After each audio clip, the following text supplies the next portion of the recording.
Faire. Radio J. Radio J. Le 10-11. Lise Goutman. Radio J. Radio J. Les rendez-vous de l'Écuge. Lise Goutman. Radio J. Et Jean-François se trouve, bien sûr. Bonjour Jean-François. Eh bien, bonjour Lise, comment ça va ? Très bien. Alors, les rendez-vous de l'Écuge, c'est l'émission hebdomadaire de l'espace culturel et universitaire juif d'Europe.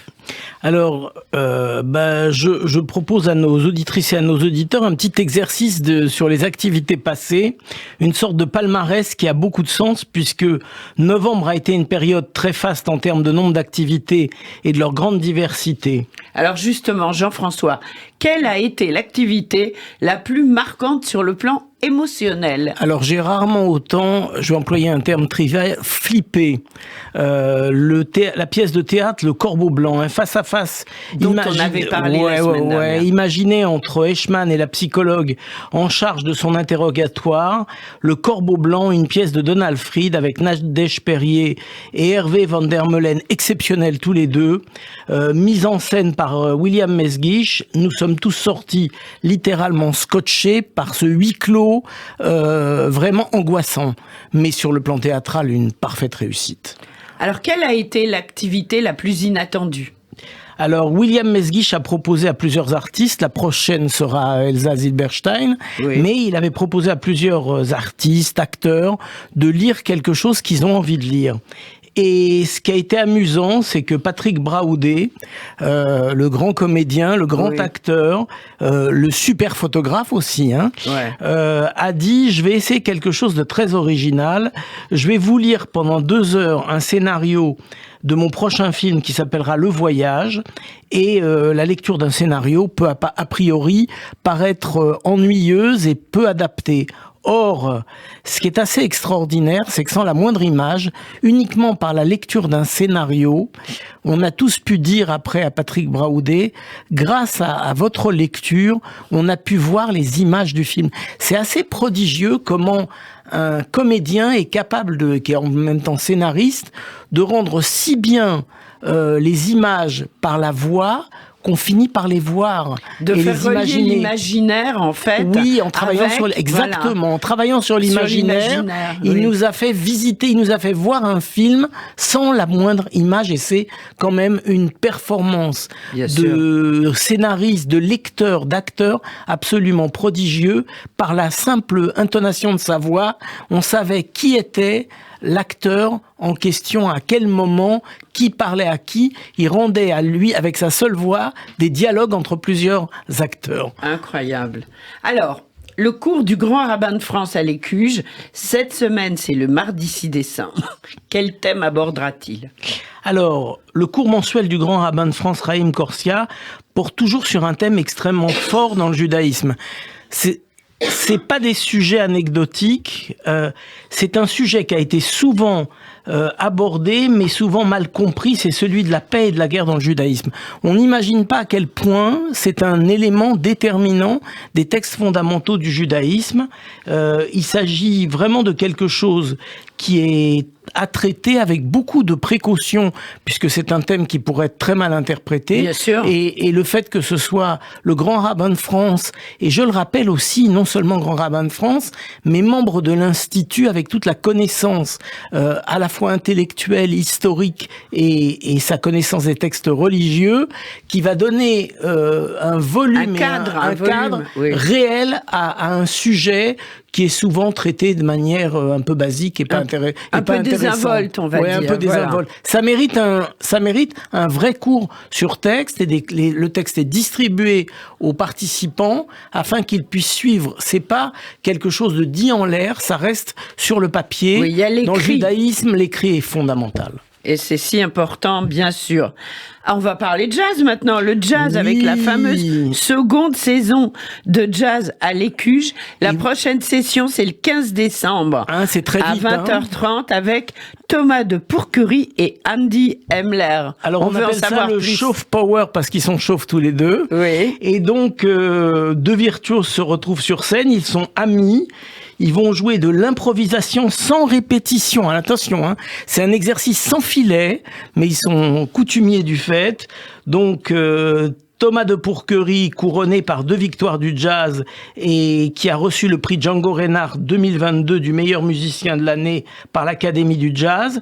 Quant à Andy Emler, compositeur singulier et joueur aux multiples talents esthétiques autour des musiques présentes du XXe siècle, jazz, chansons, influences classiques, pop et contemporaine, pour un échange où, et c'est très important dans nos soirées, l'humour prend une place considérable. C'est si important, bien sûr. Alors, on va passer du jazz au Ivry Social Club.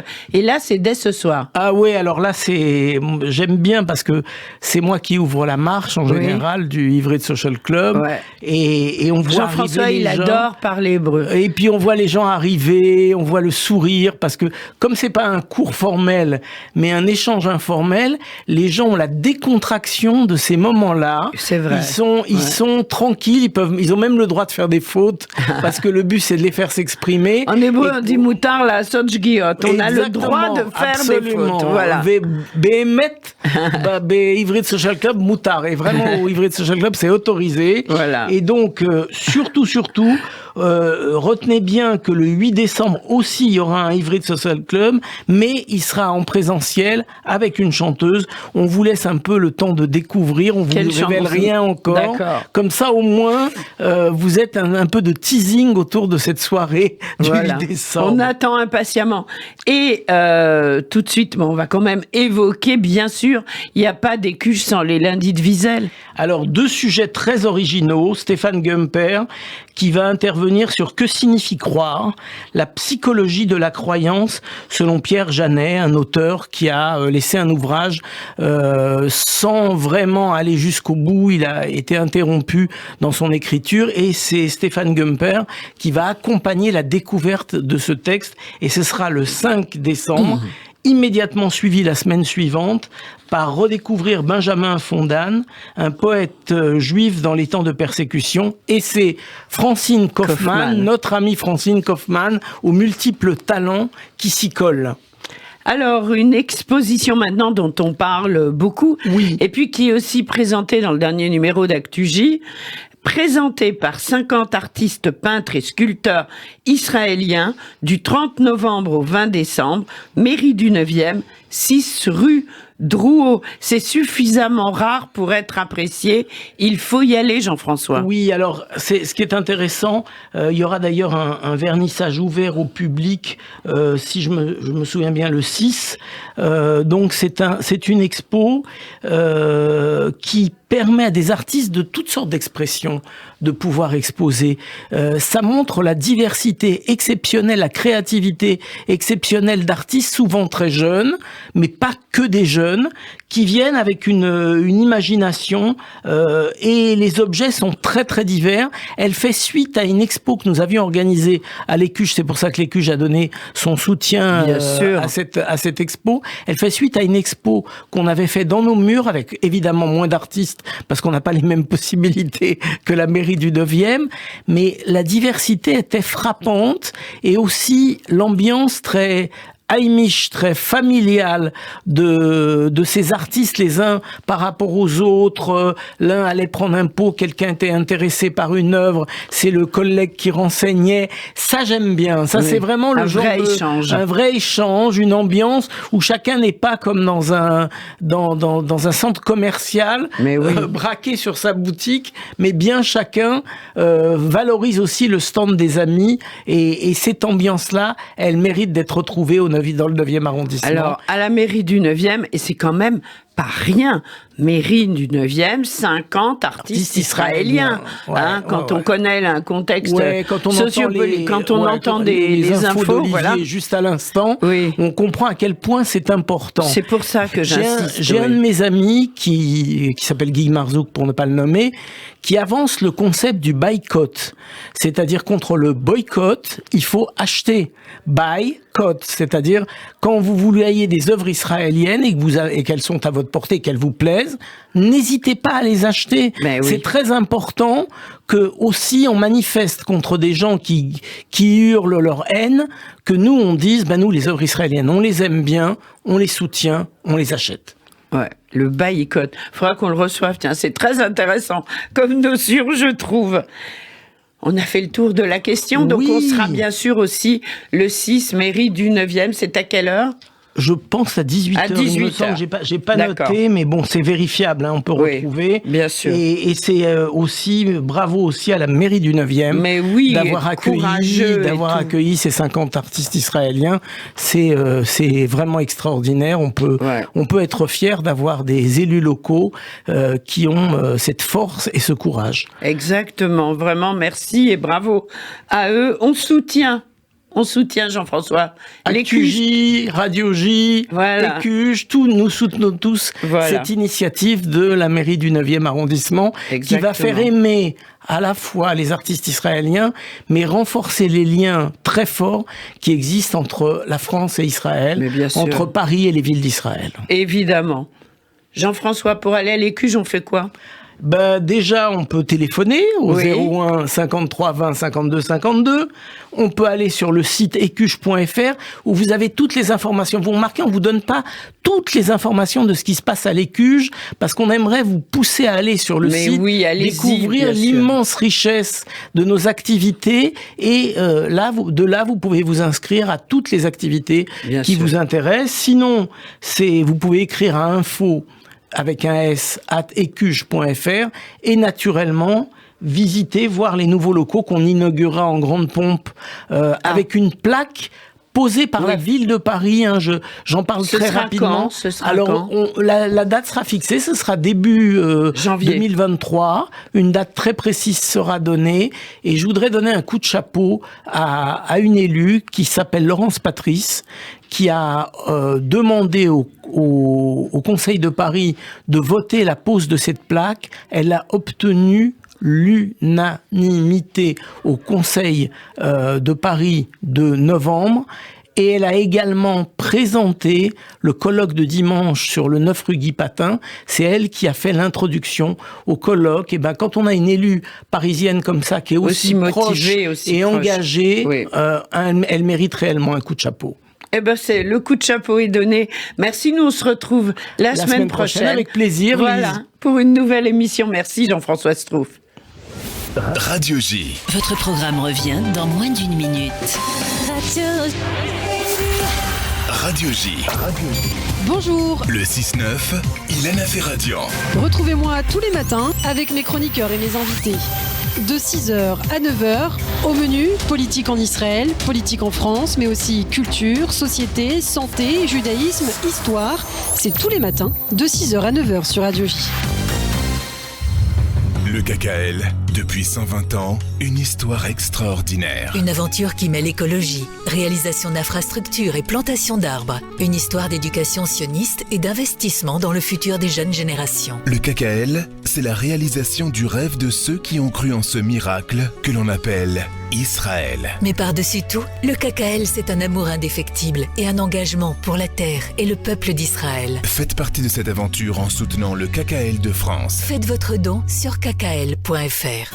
On s'était donné rendez-vous dans 30 ans. 30 ans de solidarité, 30 ans de Tzedaka FSJU. Agir contre la précarité, le handicap, l'isolement de nos aînés. Tous ces combats, nous les menons depuis 30 ans grâce à votre générosité et votre fidélité. Cette année encore, tous ensemble, donateurs, parrains et bénévoles, continuons d'écrire la solidarité. Donnons sur tzedaka.fr. Tzedaka.fr. Restez connectés à nos événements, festifs et solidaires. Suivez le FSJU sur Facebook et Instagram. Radio J. Radio J. Le 10-11. Lise Gutman. Radio J. Radio J, le rendez-vous d'actualité juive. Alexis Lacroix, bonjour, merci d'être avec nous ce matin. Bonjour Lise, Bokertov. Alors, un numéro haut en couleur qu'on vient d'évoquer, cher Alexis, avec Jean-François Strouf, Oui, j'ai puisque entendu. vous avez entendu à la une la mairie du 9e qui accueille l'expo Une histoire d'art entre Paris et Tel Aviv, 50 artistes israéliens. C'est du rarement vu et c'est suffisamment rare pour être apprécié et pour qu'on en parle, Alexis. Mais oui, chère Lise, et vous avez raison, comme vous l'avez dit à l'instant avec notre ami Jean-François, c'est haut en couleur, c'est le cas de le dire, dans tous les sens du terme, figuré comme au sens propre. Et alors, vous voyez, c'est une initiative qui provient de Hélène Ungar, qui est une artiste elle-même, installée désormais en Israël, et qui rêvait en réalité de faire venir à Paris, en France, un certain nombre d'artistes israéliens qui pour certains sont très connus dans leur pays, mais il faut le dire clairement, Lise, beaucoup moins dans le nôtre. Vous voyez. Bien sûr. Et donc c'est né de sa rencontre avec le directeur du Shuki Art, qui s'appelle Shuki Cohen, qui est spécialiste de l'organisation d'événements culturels, disons, et qui a permis de concrétiser ce projet avec notre amie Delphine Burkli, la maire du 9e arrondissement, qui en quelque sorte a donné tout de suite son aval à cette initiative qui s'appelle Une histoire d'art entre Paris et Tel Aviv. Donc 50 artistes sont actuellement en train d'être accueillis. Il a malheureusement fallu, on va vous dire la vérité aussi à vos auditeurs, chère Lise, limiter le nombre de personnes reçues, car il y en avait trop évidemment dans la première liste, mais ils ont fait vraiment un best-of, et donc nous avons, j'allais dire, les 50 meilleurs, mais aussi les 50 les plus représentatifs. On peut citer Ila Tulski, Nina El Kayam, Mazal Fogel, etc., qui sont déjà très célèbres en Israël, ainsi il faut le dire qu'aux États-Unis. Ils représentent d'ailleurs, elles représentent et ils représentent des styles picturaux très différents. Bien sûr. Alors, expressionnisme, cubisme, qui sont au cœur aujourd'hui de cette créativité artistique israélienne, souvent sous-estimée encore aujourd'hui en France, où nous sommes davantage attentifs, vous le savez bien, chère Lise, à la littérature et au cinéma. Alors justement, Actualité Juive va plus loin. C'est-à-dire, c'est pas une simple présentation de cette expo qui est remarquable, mais il y a aussi un entretien avec la maire Delphine Burkli, parce que c'est aussi quelque part un acte un peu politique que de recevoir 50 artistes israéliens dans la France d'aujourd'hui.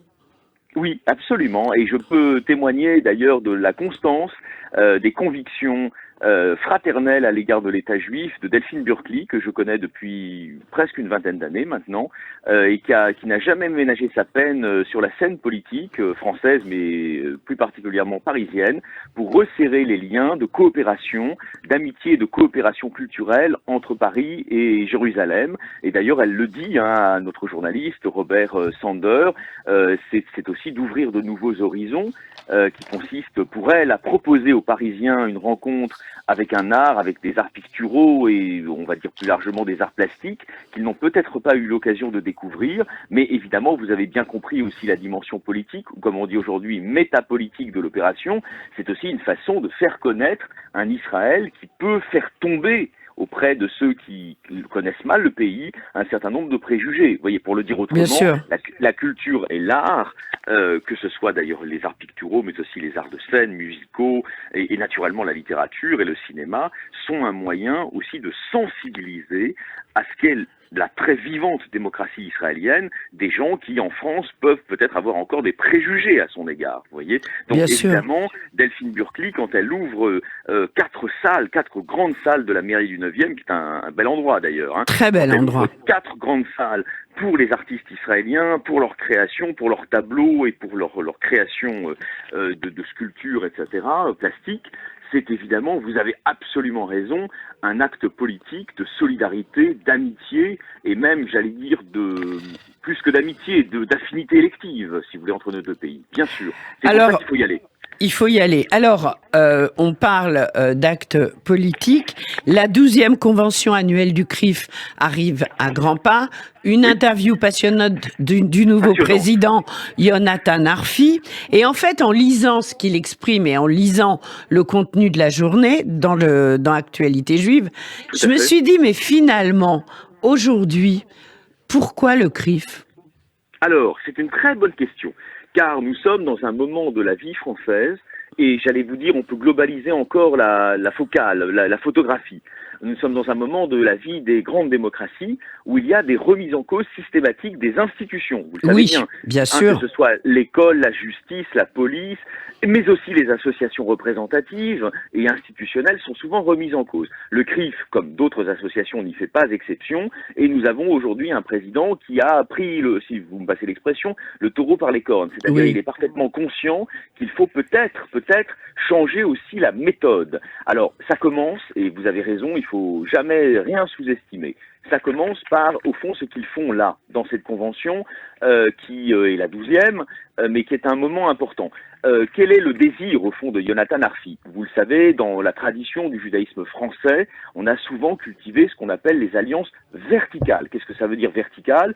Ça veut dire vers le pouvoir politique, au fond, vers les autorités politiques. Et ce qu'il veut, c'est compléter ces alliances, Lise, verticales par des alliances de nature plus horizontale, avec la société civile, en fait, dans sa diversité. Donc ça, vous voyez, c'est sur la méthode. Au fond, on voit bien que ça va être une présidence qui va chercher à tisser des liens dans la société française pour redonner de la force et vigueur, en quelque sorte, à l'institution représentative du judaïsme français. Ça, c'est le premier point. Le deuxième, c'est le casting qu'ils font. Je sais pas, vous l'avez regardé peut-être, Lise? Oui. Voilà, c'est un casting qui témoigne justement de la volonté de ne pas s'en tenir au traditionnel débrief avec des responsables politiques. Il y a aujourd'hui des tables rondes qui impliquent des acteurs de la société civile, des journalistes, des intellectuels, etc. Et donc, il y a une horizontalité qui est déjà à l'œuvre dans le casting, en quelque sorte, de cette 12e convention. Et le troisième point, je dirais, c'est serrer les luttes. Et incontestablement, il y a une lutte aujourd'hui qu'il faut mener contre l'antisémitisme. Mais là où le CRIF, à mon avis, va innover, c'est qu'il veut la mener avec un certain nombre d'acteurs sociaux qui jusqu'ici n'étaient pas forcément impliqués. Donc on voit bien que les lignes bougent et il y a aussi probablement un nouveau CRIF qui, au travers de cette convention, est en train de se profiler, chère Lise. Et c'est positif. Je crois que c'est positif, car nous sommes, si vous voulez, dans un moment où il faut savoir, comme l'avait dit le président de la République, se réinventer. Et se réinventer, ça veut dire aussi réinventer les modes d'intervention des institutions et des associations. Et je crois que c'est ce que le CRIF, humblement, est en train d'essayer de faire, absolument. Bien sûr. Alors, un dossier passionnant sur Edmond J. Safra, dont on connaît souvent le nom, mais pas le parcours. Et grâce à Actualité Juive, on est en plein dedans. J'ai adoré. Alors, grâce à Actualité Juive et grâce à notre excellente Yael Semama qui a coordonné excellente et qui a coordonné ce dossier remarquable qui est né d'ailleurs de la biographie qui lui est consacrée, une biographie événement qui lui est consacrée aux États-Unis par un homme qui s'appelle Daniel Gross, qui est pas très connu en France, mais en revanche on a repris, si vous voulez, des éléments issus de cette biographie. Et donc, si vous voulez, pour résumer, de quoi s'agit-il? Il s'agit d'une grande figure de la banque. Il est né en Syrie, il a eu un parcours, une success story absolument fabuleuse, et il est devenu, si vous voulez, l'un des principaux banquiers de la planète. Pour résumer, si vous voulez, à l'égal, au fond, on peut dire de la famille Rothschild. Et donc, si vous voulez, ce qui est très intéressant dans cette histoire, il y a plusieurs choses. C'est d'abord la formation de cet homme. Il s'est formé, nous rappelle Daniel Gross, son biographe, auprès de son père, tout simplement. Il a passé du temps avec son père, donc il s'est formé, si j'ose dire, à l'ancienne. Vous voyez, on est très, très, très, très loin, chère Lise, du modèle, en quelque sorte, consacré des écoles de commerce. On n'est pas dans les business schools, là. Bien sûr. Qui s'est formé dans une finance, si j'ose dire, un peu humaniste à l'ancienne. Vous voyez, ça, c'est le premier point. Et puis, le deuxième point, c'est aussi le nombre de gens qu'il a eu l'occasion dans sa vie de lumière de rencontrer. On sait qu'il était un ami intime, par exemple, de notre ami Elie Wiesel. Mais oui. Et d'ailleurs, on a reproduit une photo où il se retrouve avec Elie Wiesel et Marc Bonan. Je crois que c'était à Genève, d'ailleurs, qu'ils ont été photographiés. Et puis enfin, il y a le troisième point, j'allais dire plus intime, sur lequel Yael Samama insiste avec notre ami Maurice Lévy, c'est le couple de pouvoir, mais aussi d'amour et de chesed qu'il formait avec son épouse Lily, qui était une figure merveilleuse, et qu'il a accompagné au cours de sa vie en faisant vivre aussi, bien sûr, comme vous le savez, les actions philanthropiques sur lesquelles ils étayaient aussi leur action financière. Alors, un numéro tout à fait passionnant. On va devoir se quitter, cher Alexis, mais j'avais juste envie de dire qu'il y avait également un article, une interview passionnante de de Clémence Boulouk que j'aime beaucoup. Dans le Talmud, les épidémies sont un test. Pour en savoir plus, il faut lire Actualité juive. Mais oui, bien sûr. Et puis aussi, c'est vrai que sur Safra, on n'a pas tout dit, mais bon, il s'est beaucoup occupé sur le champ philanthropique des communautés juives de Syrie et du Liban, affaiblies, mais qu'il n'a jamais quitté au cours de sa vie, dont il ne s'est jamais détourné. Allez, on s'abonne, actualitéjuive.com. Alexis Lacroix, on vous retrouve la semaine prochaine, même heure, même studio. Merci, au revoir. Avec joie, chère Lise, je vous embrasse. Radio J. Radio J. Le 10-11. Lise Gutmann. Radio J.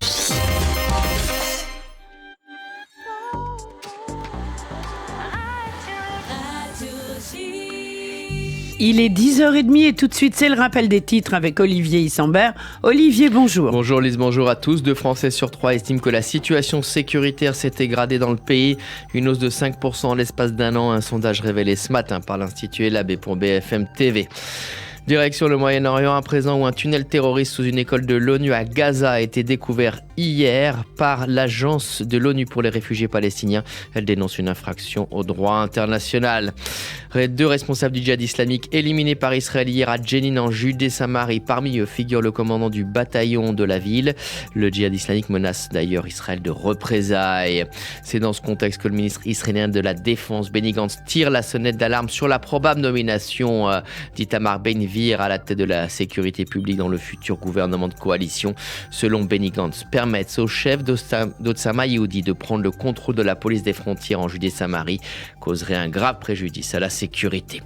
De son côté, Benjamin Netanyahu tient à rassurer les Israéliens et leurs partenaires. Le pays ne sera pas gouverné selon la loi talmudique. Propos dans une interview accordée à un site américain. Le président ukrainien appelle Israël à mettre un terme à l'équilibre entre l'Ukraine et la Russie et il réclame toujours à l'État hébreu des systèmes de défense anti-aériens. Il a dit hier s'être entretenu avec Benjamin Netanyahu au téléphone. Et puis enfin en Iran, l'ambassadeur de France a été convoqué suite à une résolution critique du Parlement français. Dans une résolution en soutien au peuple iranien, les députés ont notamment condamné lundi la restriction des libertés et des droits des femmes dans le pays. Radio J. Votre programme revient dans moins d'une minute. Radio J. 15h, 16h30. Cyrielle Sarah Cohen. Retrouvez-moi en compagnie de mon invité Richard Gottener. À tout à l'heure. Radio J.